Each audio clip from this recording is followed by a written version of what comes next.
Phuket is hot, chaotic, absolutely gorgeous, and if you do it wrong, it'll eat you alive.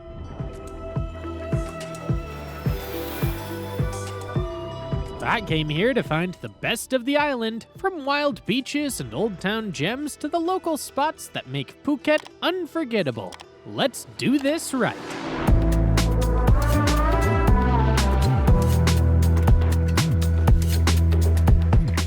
Day 1. Patong and West Coast Energy. Morning, Patong Beach. Start your trip right on Patong Beach, the island's main tourist hub and the longest beach in Phuket, stretching about 2 kilometers or 1.2 miles along the Andaman Sea. This is where the action lives. Hotels, bars, and restaurants are packed behind you, while the water activities are right in front. Set up on the sand early before it gets busy. If you're here for energy, don't just lie down, jump straight into it. Try parasailing for that full aerial view of the coastline, or hop on a banana boat with your group for something fast and slightly chaotic. Parasailing usually runs between $22 and $42 depending on your bartering skills. If you want the banana boat or towed buoy, expect to pay around $17 and $22 per person. If you like movement, noise, and a beach that feels alive, Patong delivers. Soak in the atmosphere until the heat starts to peak. Insider tip. Walk toward the northern end of the shoreline if you want to dodge the heaviest crowds and find a bit more breathing room on the sand without losing the high-energy vibe. Late morning, Bangla Road. Once you've had enough salt and sun, cut straight toward Bangla Road, just a few steps back from the beach. During the day, this 400-meter or 1,300-foot stretch feels like a ghost town compared to the neon fever dream it becomes at night. No flashing chaos yet, just the quiet setup before the storm. Walk the full stretch while it's still calm. This is Phuket's absolute ground zero for energy once the sun drops, packed with bars, live music stages, and the massive ladyboy shows. Seeing it in the daylight lets you spot the best bars and exits before the crowds and the volume makes it impossible to think. Shops are open and crews are testing the sound systems as the heat builds. It's a good reset walk and a clear reminder that Patong is really just a ticking clock for the nightlife energy building in the background. Insider tip. Avoid buying your souvenirs or sunglasses here during the day, as prices are usually inflated by $10 or $15 just for the location. Save your cash for the night markets. Afternoon, lunch at Number 6 restaurant. After the beach and Bangla Road, Number 6 is a spot you can count on. It's busy, loud, and efficient. Exactly what you want in Patong when you're hungry and not in the mood for anything overcomplicated. Most dishes sit between $4 and $9 per person. Stick to the classics like pad thai, basil chicken, or green curry. The portions are generous, the flavors are sharp, and the food hits the table within minutes. It's an easy choice for a quick meal. You eat well, duck out of the sun for a bit, and head straight back out into the street without slowing down. Late afternoon, Freedom Beach. After lunch, leave the busy main strip behind and head to Freedom Beach, one of the prettiest stretches of sand near Patong. To get there, walk back toward the southern end of Patong Beach, where you'll find boat operators along the shoreline. You can arrange a round-trip transfer directly on the sand for about $40 per boat, so it's cheaper if you split it with a group. They take you across in just 15 minutes, which is the easiest way to reach it. There's a walking trail option that costs about $3 to cross private land, but it's steep and can be closed, so the boat is usually the smoother choice. Once you arrive, you'll notice the difference immediately. Softer white sand, clearer water, fewer vendors, and less noise. It feels much calmer than Patong without being far from the center of the action. Swim, float, and let the afternoon settle before you head back for dinner and the evening plans. Insider tip. Make sure you agree on a specific return time with your boat driver before they leave you at the beach, as they usually stop running around 5 p.m. or 1700 and you don't want to be stranded. Evening, dinner at Ban Rimpa. As the sun starts dropping, head north along the coast to Ban Rimpa. This is an upscale cliffside spot with an open-air view of the Andaman Sea.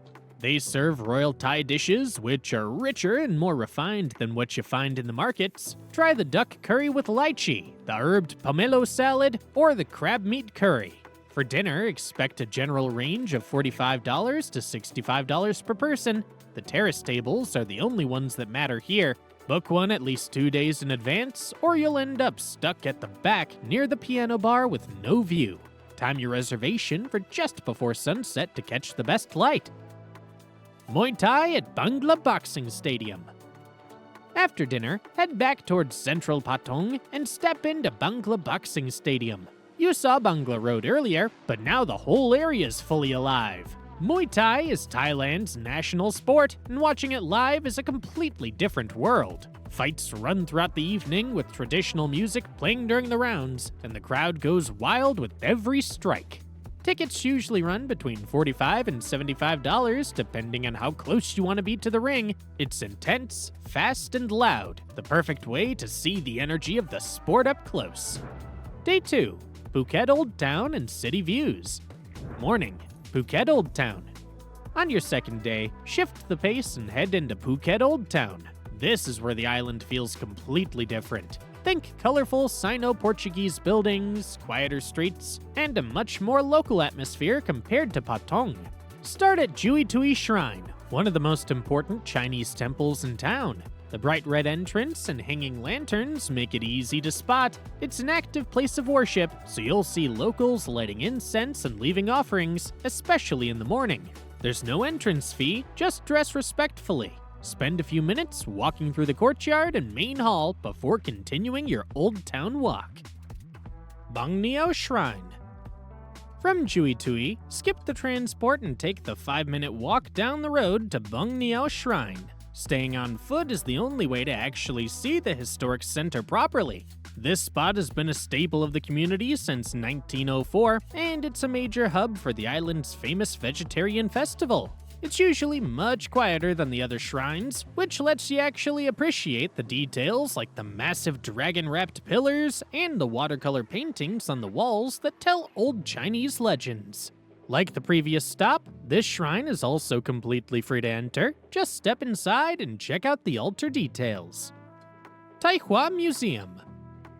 From the shrines, continue toward Tai Hua Museum, right on Krabi Road in one of the island's most beautiful Sino-Portuguese buildings. It was originally a Chinese language school, but it's now one museum in Old Town that's actually worth slowing down for. The space walks you through Phuket's Chinese heritage, early migration stories, and the tin mining history that built the island's wealth. The exhibits are modern and easy to follow. It gives you the full picture of how the town transformed from a mining hub into what you see today. Entrance for foreigners is 200 baht, which is about $6. It's a great way to get some context on the buildings you've been walking past without feeling like you're stuck in a classroom. Late morning, Phuket Museum.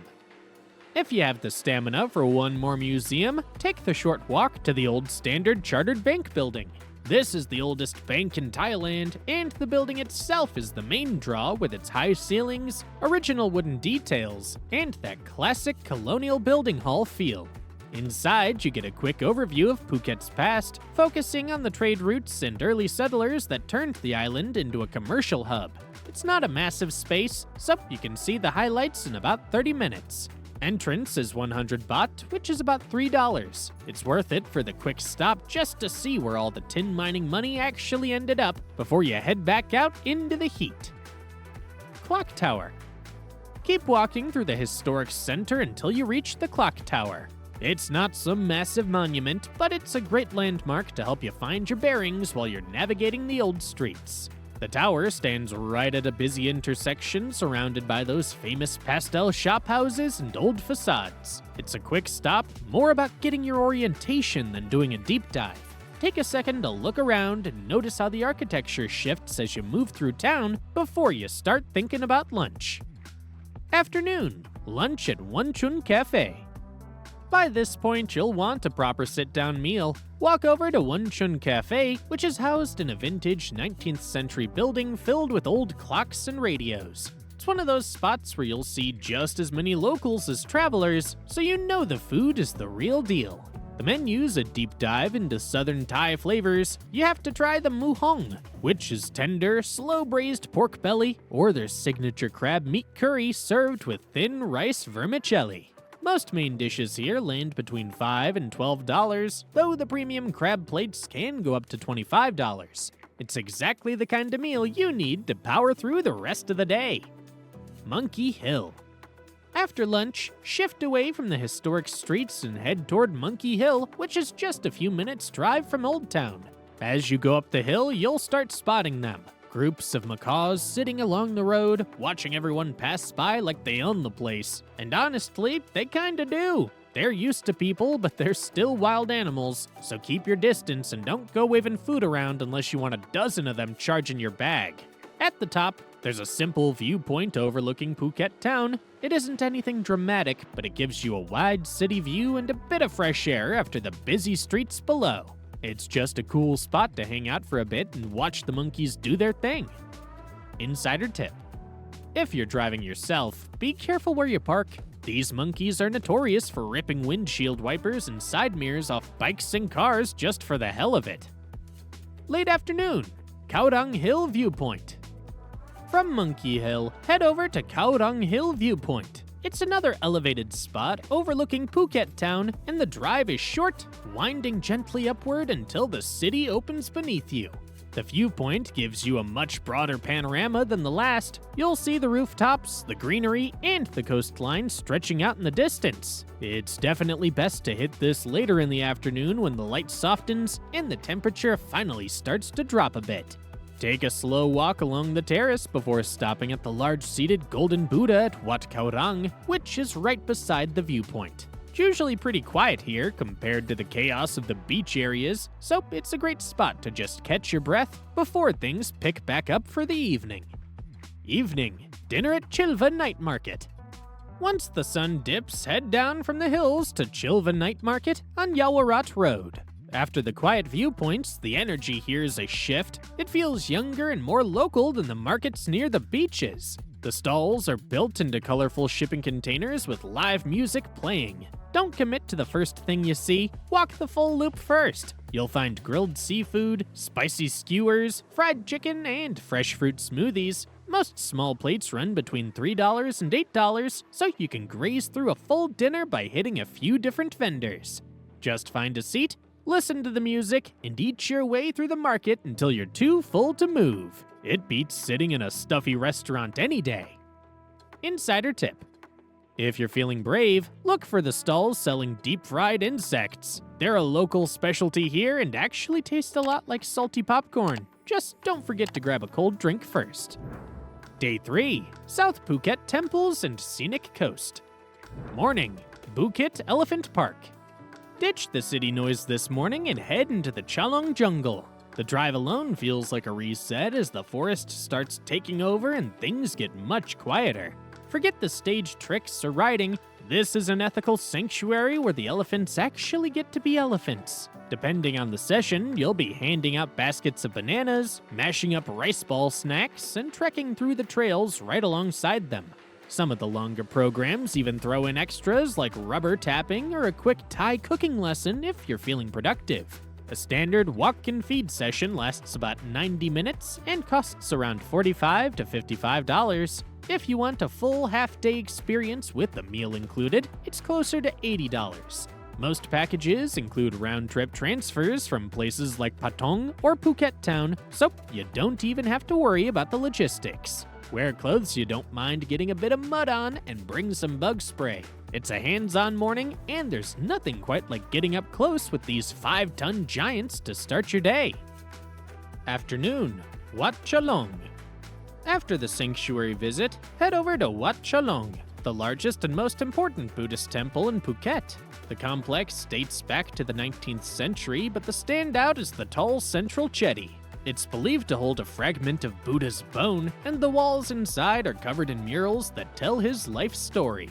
Take your time wandering the grounds and definitely climb up to the terrace level of the jetty for a view over the surrounding area. It's a massive shift in energy from the jungle, focusing more on the island's history and intricate architecture. There's no entrance fee, but keep in mind you'll need to dress respectively with shoulders and knees covered. The Big Buddha. Start the 15-minute winding climb through the hills. Once you reach the top, you're standing directly under the Big Buddha, a 45-meter or 148-foot tall landmark covered in white Burmese marble. It's the defining feature of the southern skyline, and you can spot it from almost any beach on this side of the island. The terrace at the base gives you a proper look at the layout of Phuket. You have Chalong Bay stretching out on one side and the Andaman Sea on the other. Standing at the highest peak in the area usually means catching a steady breeze, which is about the only real escape you'll find from the midday humidity. Admission is free, but you know the drill by now. Keep the shoulders and knees covered, since this is a place of worship. If you're dressed for the beach, just grab one of the free sarongs at the entrance. Make sure to walk around the back to hear the hundreds of small brass bells. The sound they make in the wind is a great contrast to the chaos of the tourist strips. Insider tip. You can buy a small marble tile for about $9 or 300 Thai baht and write a message on the back. The monks used these tiles to finish the exterior of the temple, so your name literally becomes a permanent part of the structure. Lunch. Kata Sunset View Restaurant and Bar. After winding down from the Big Buddha, you'll want a breeze and a view that isn't just a parking lot. Kata Sunset View sits right on the cliffside between Kata and Nai Harn, so you're looking directly over the water instead of staring at traffic. The menu covers the basics, but stick to the local stuff. Go for the yellow curry with crab meat, the deep-fried snapper with garlic, or the massaman curry. Most dishes sit between $9 and $18. You're paying a small premium for the real estate, but the quiet atmosphere and the cliffside seat make it worth the extra few dollars. Grab a cold drink, let the sea breeze do its thing, and get your head back in the game before you hit the road again. Late afternoon, Karon Viewpoint. Once you leave Kata, stay on the coastal road and stop at Karon Viewpoint. This is a quick pullover stop with no hiking or effort involved. Just park, walk to the railing, and look out. From this ledge, you have the three bays of Kata Noi, Kata, and Karon lined up right in front of you. Seeing the crescent shapes of the sand from this high up makes you realize how much coastline you've already covered today. 5 to 10 minutes is plenty of time to take it in and snap a photo before you keep moving toward the southern tip of the island. Nai Harn Beach. Drive all the way down to the southern tip of the island and you'll reach Nai Harn Beach, one of the cleanest and most swimmable beaches in Phuket. The bay is naturally protected, which usually means calmer water outside monsoon season. From November to April, conditions are ideal for swimming. During the rainy season, pay attention to red flags. Currents can get strong. Parking's easy, and right behind the beach, there's a few small local vendors for drinks and simple snacks, but this isn't a party beach. It's open, wide, and far less commercial than Patong. Behind the beach, you'll also notice Nai Harn Lake and a temple nearby, which adds to the local feel of the area. Grab a drink from the stall, hit the sand, and catch the breeze before the day ends. Evening. Dinner at Avo Kitchen and Wine. Stay south for dinner at Avo Kitchen and Wine.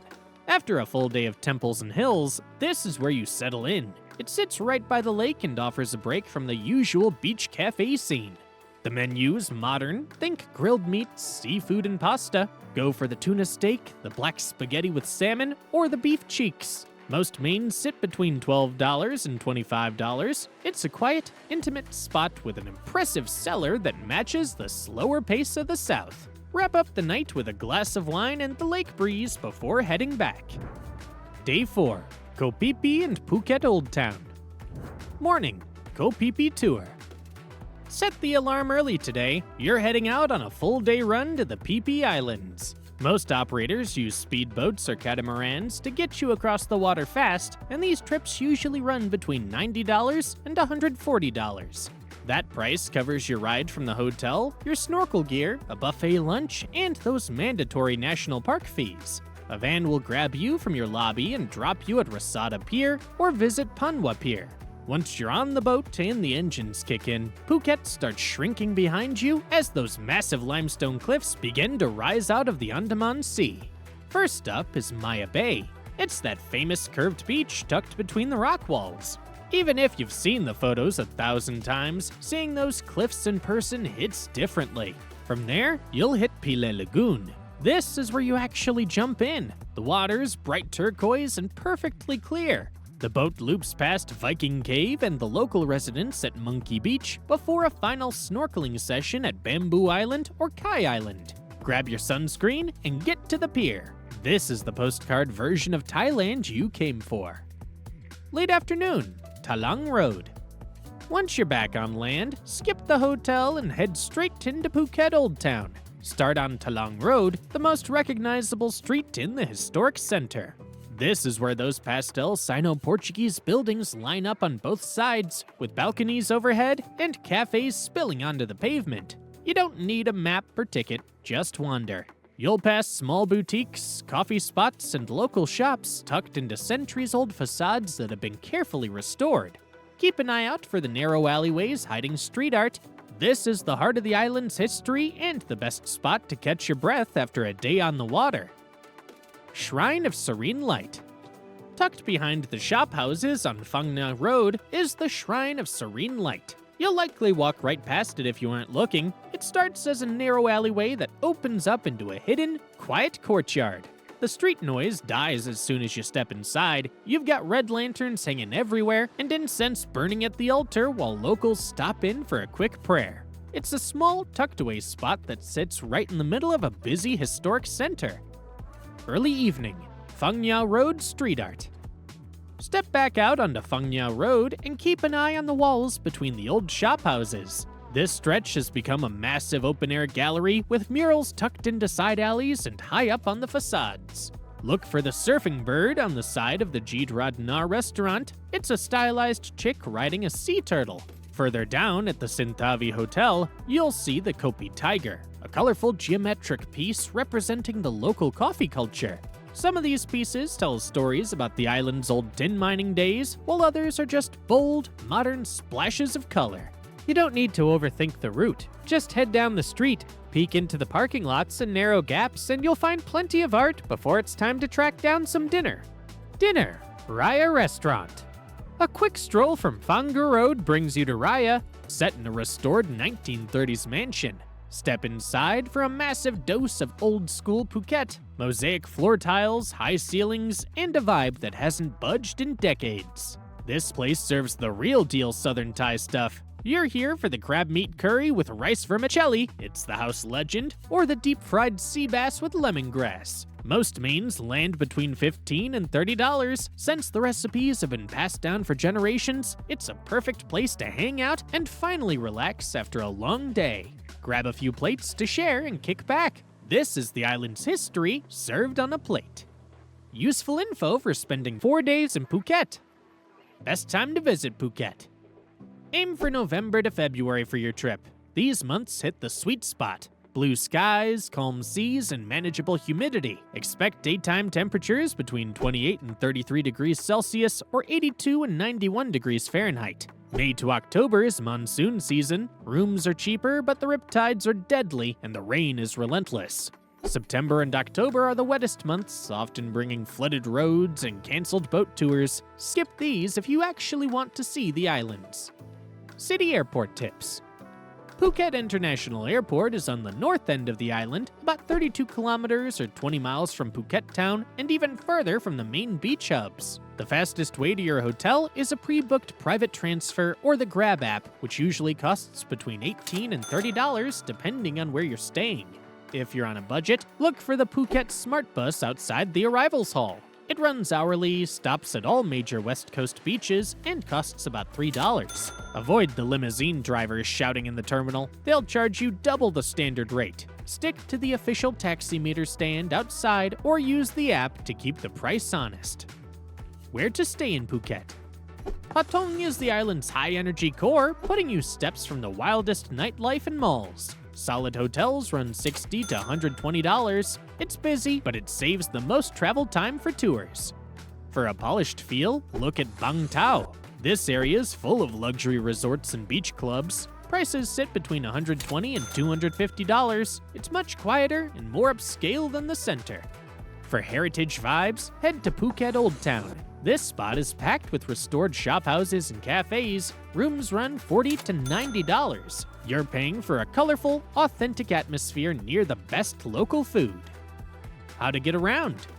Phuket is spread out, so you'll need wheels. The Phuket Smart Bus is the best budget move for coastal travel. It links the airport to the main beaches for about $3. For short hops, use the Grab or Bolt taps. They're the local standard and stop you from having to haggle. A 5-kilometer ride usually costs about $10 to $15. If you hail a taxi on the street, always agree on the price first. Avoid renting a car if you aren't used to chaotic left-side driving and steep hills. For longer trips with AC, stick to Grab. A 30-minute cross-island ride usually costs between $20 and $35.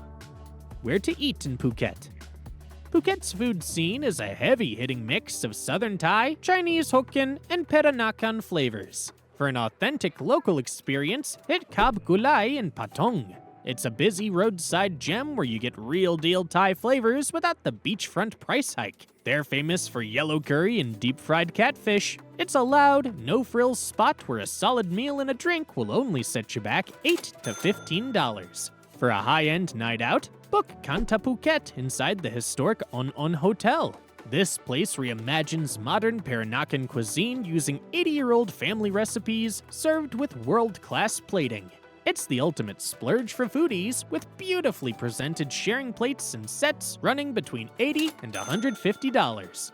Finally, for a killer vegetarian spot, find the Vegan Table on Ratsada Road. They serve award-winning plant-based comfort food that's fresh, healthy, and actually has flavor.